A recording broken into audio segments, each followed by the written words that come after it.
Finance and tax की update छूट ना जाए इसलिए फटाक से सब्सक्राइब कर दीजिए और बेल आइकन दबा दीजिए ताकि नोटिफिकेशन आती रहे। हेलो गाइस, तो आज के एपिसोड में हम बिजनेस लाइसेंस में इंपोर्ट एक्सपोर्ट कोड के बारे में हम कवर करने जा रहे हैं।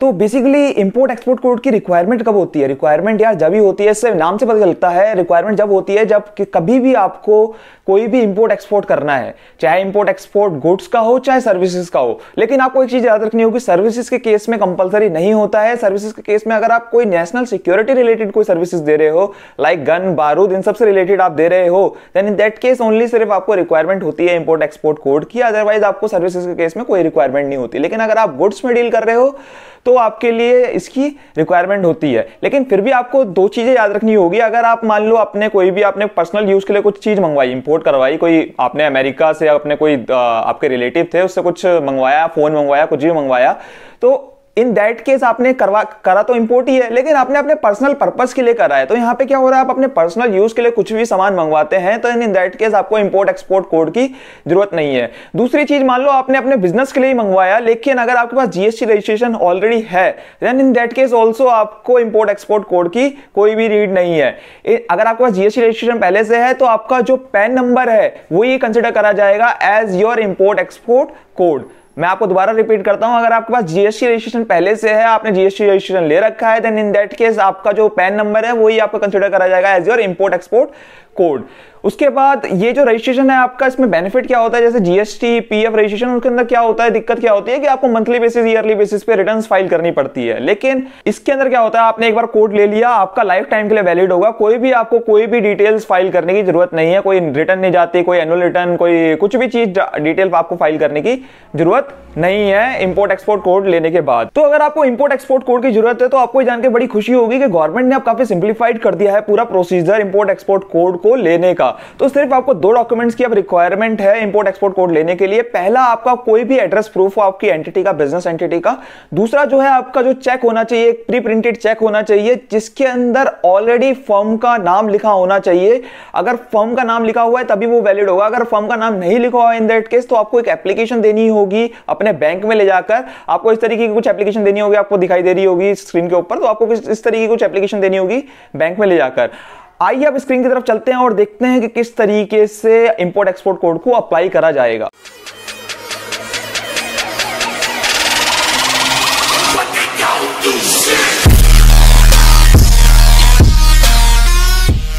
तो सबसे पहले तो आपको गूगल ओपन कर लेना है। गूगल में आपको लिखना है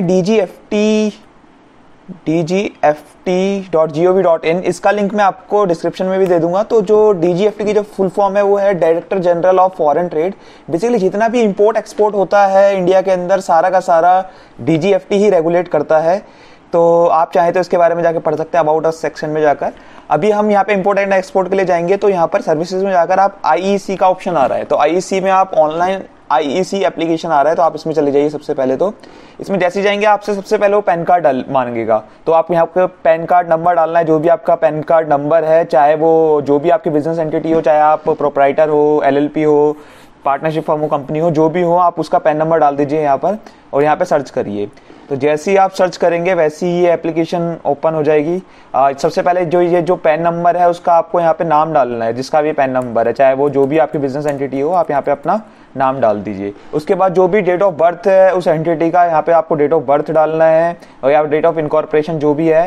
एज अ केस में भी अगर प्रोप्राइटर है तो इन दैट केस जो डेट ऑफ बर्थ एप्लीकेबल होगा, अगर कोई कंपनी है या एलएलपी है तो उसके अंदर डेट ऑफ इनकॉर्पोरेशन एप्लीकेबल होगा। तो यहाँ पर आपको डाल देना है यहाँ पर जो भी एप्लीकेबल होगा। उसके बाद यहाँ पे कैप्चा कोड डाल देना है। तो जैसे कैप्चा कोड डालेंगे उसके बाद आप सबमिट कर दीजिए। तो जैसे सबमिट करेंगे, जैसे आप सबमिट करेंगे तो इस तरीके की आपके पास स्क्रीन नजर आएगी आपको।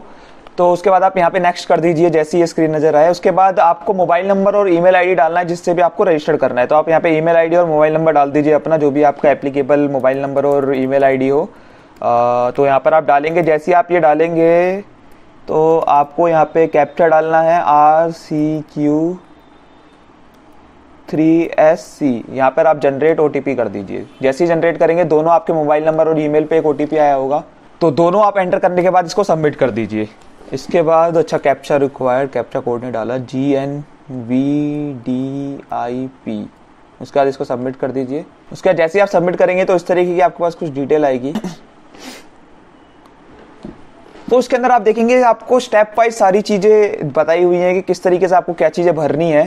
तो आपको सारी चीज़ें इसके अंदर बताई हुई है, जिसके अंदर एंटिटी डिटेल्स हो गई, आपको branch detail, director partner detail upload करने हैं कुछ डॉक्यूमेंट्स, उसके बाद आपको पेमेंट करनी है, उसके बाद वेरीफाई कर देना है उस पेमेंट को कि आपने वेरीफाई कर दिया। उसके बाद आप एप्लीकेशन को एक बार देख सकते हैं, प्रीव्यू कर सकते हैं, उसका सबमिट कर दीजिए। तो एक एक करके देखते हैं कि क्या क्या डिटेल्स डालनी है।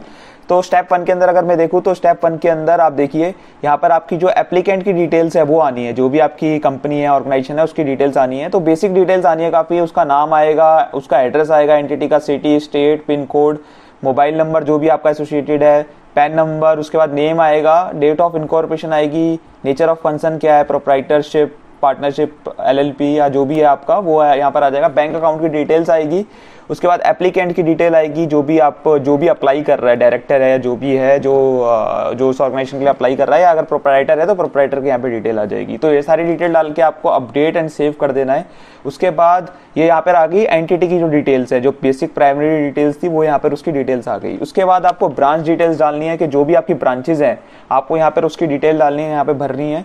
तो यहाँ पे जैसे ही आप जितने भी ब्रांचेज आप सारे यहाँ पर जितनी भी ब्रांचेज आप सारी ऐड कर सकते हैं, और एक एक करके आप इसको अंदर ऐड करके उसके बाद आपके पास जितने भी डायरेक्टर हैं आपको यहाँ पे स्टेप 3 में आके सारे जितने भी डायरेक्टर हैं सबकी डिटेल डालनी है। यहाँ पर एक एक करके आपको ऐड करने होंगे, जितने भी आपके डायरेक्टर्स है या प्रोप्राइटर है, पार्टनर है, कर्ता है, जो भी एज योर केस जो भी आपकी बिजनेस एंटिटी है उसके हिसाब से सारी चीजें डिपेंड करती है। तो जो भी है यहाँ पर आप उनकी सारी सबकी डिटेल डाल दीजिए। जब ये डिटेल डाल देंगे आप डायरेक्टर्स की, उसके बाद आपको कुछ डॉक्यूमेंट्स है जो अपलोड करने होंगे। जैसे कि मैंने आपको बताया था 2 डॉक्यूमेंट्स जो आपके होंगे वो आपको अपलोड करने होंगे। एक तो आपका जो एड्रेस प्रूफ है वो अपलोड करना होगा, जैसे कि आप यहाँ पे लिखा भी हुआ है कि क्या क्या आप एड्रेस प्रूफ के अंदर अपलोड कर सकते हैं, लाइक सेल डीड हो गई, रेंट एग्रीमेंट हो गया, लीज डीड हो गई, इलेक्ट्रिसिटी बिल हो गया, टेलीफोन बिल हो गया और मोबाइल बिल हो गया, पार्टनरशिप डीड हो गई, या फिर एटसेट्रा जो भी चीजें यहाँ पे लिखी हुई है आप वो देख सकते हैं।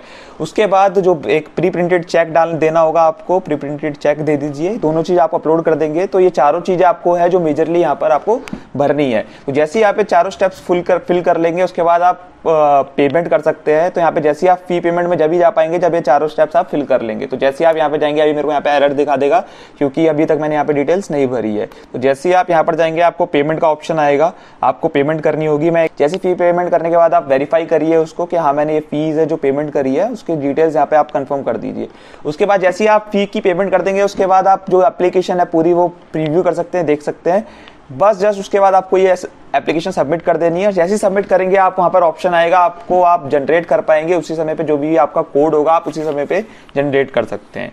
तो जनरेट करने के बाद आप उसको जैसे चाहें जिस तरीके से भी आपके जो पर्पस के लिए आप उसको यूज कर सकते हैं। आई होप आपको समझ में आया होगा इस वीडियो के अंदर कि कैसे आपको इंपोर्ट और एक्सपोर्ट लाइसेंस लेना है, किस तरीके से आप ले सकते हैं। कोई डाउट है आप कमेंट सेक्शन में कमेंट करके आप पूछ सकते हैं। और यार वीडियो को लाइक कर दीजिएगा, चैनल को सब्सक्राइब कर दीजिएगा। Thank you.